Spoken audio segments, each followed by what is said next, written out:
What's up guys, it's Dillo304 here. Today we're going to be looking at the 12-inch MacBook, which is one of the most controversial laptops Apple has sold in a long time. Is it worth your money? Let's find out. It's obvious that everything about the engineering and design of this laptop was done in the name of building the thinnest and lightest Mac ever made, even if that meant making sacrifices in some areas. It definitely lives up to that. It's only 13.1 millimeters thin and it only weighs about 2 pounds, so it's really easy to tote around.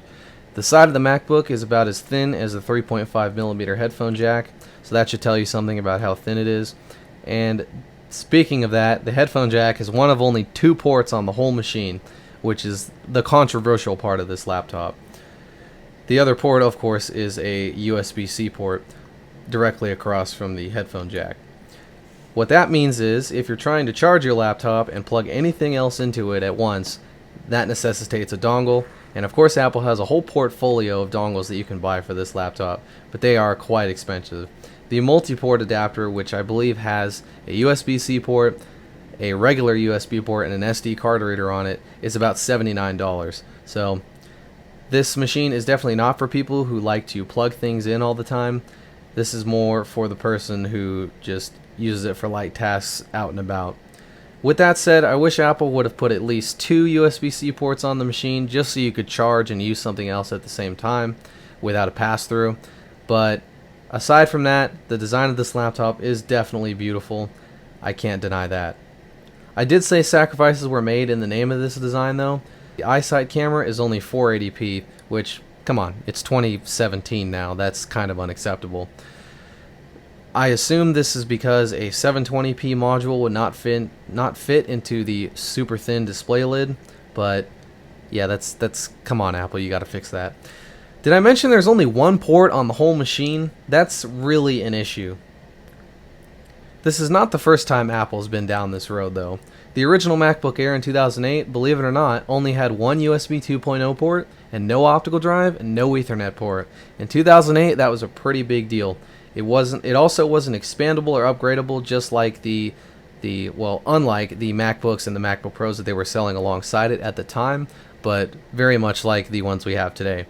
This was very controversial at the time, just like this Retina MacBook is right now. This machine is really for people who prioritize design over raw performance and versatility, just like the Air was almost 10 years ago. Before I bought this MacBook, I was considering picking up just a regular MacBook Air, but I just couldn't get over how great the display is on this, and after using my Retina MacBook Pro for a long time, I really could not just go back to a regular display. It looks about as good as my MacBook Pro's display, and you have scaling options just like the MacBook Pro. I have mine set to 1440 by 900 for more screen real estate, and it still looks pretty sharp. With that said, this is a huge improvement over any MacBook Air display, and I can see this being one of the main reasons that you would buy this over a MacBook Air, despite the price hike.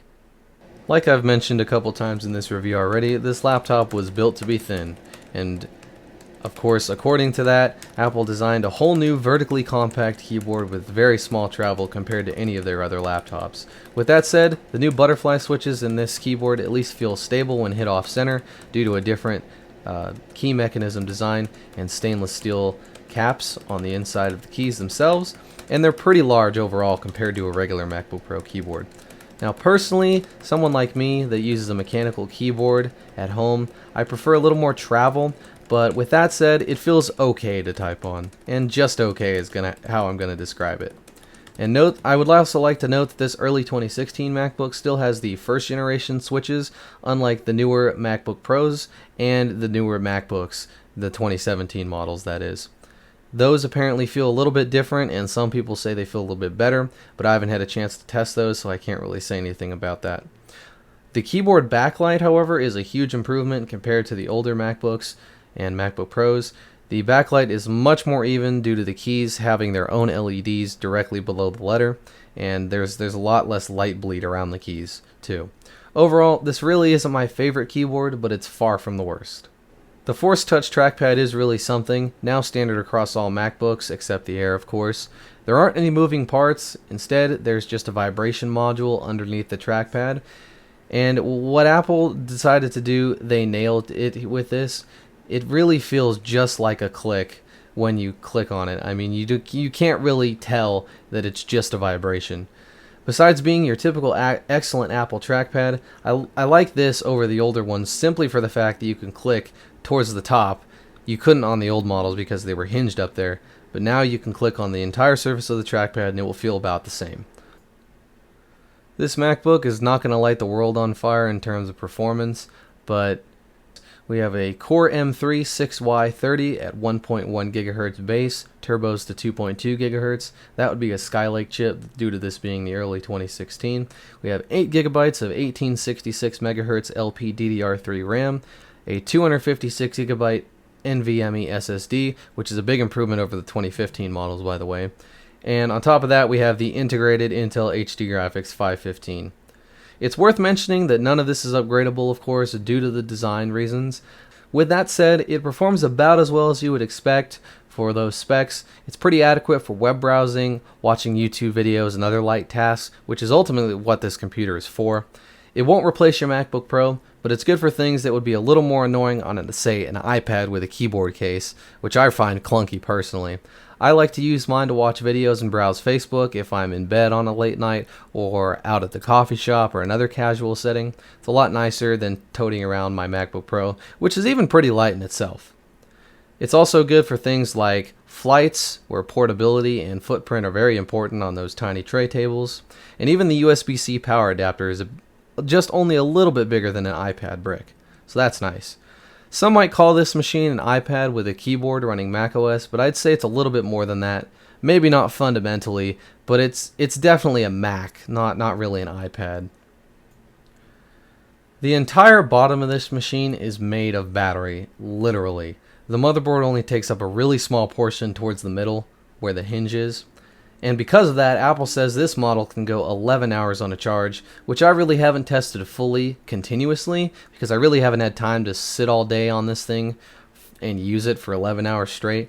But with my staggered usage, like on nights and stuff, over the course of several days, seems to be pretty darn good. I was pretty much getting after about 4 or 5 hours of use, I was around 50%. So one can reasonably assume that Apple's claims are pretty accurate. I should also mention that the battery in this machine is only at 90% capacity, because this obviously is not a brand new, I didn't buy it brand new, in other words.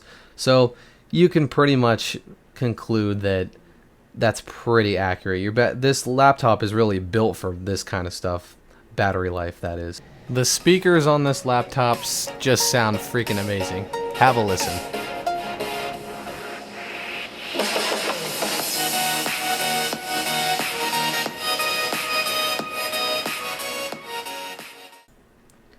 And with that, we come to a conclusion. I bought mine for only $800 because it was an old store display model that was retired at Best Buy. I feel like if the full retail price of a brand new one were closer to $1,000 rather than $1,300, I could recommend this laptop more easily. But $1,300, and that's only starting price for the base model, is encroaching on the 13-inch Retina MacBook Pro, which is not all that bigger than this machine, and it's a heck of a lot more powerful and capable. With those words said, I allude back to the beginning of this review, talking about the MacBook Air. The MacBook Air was a similar story when it came out. It was thin, light, did not have a lot of ports, and it was very expensive for the time.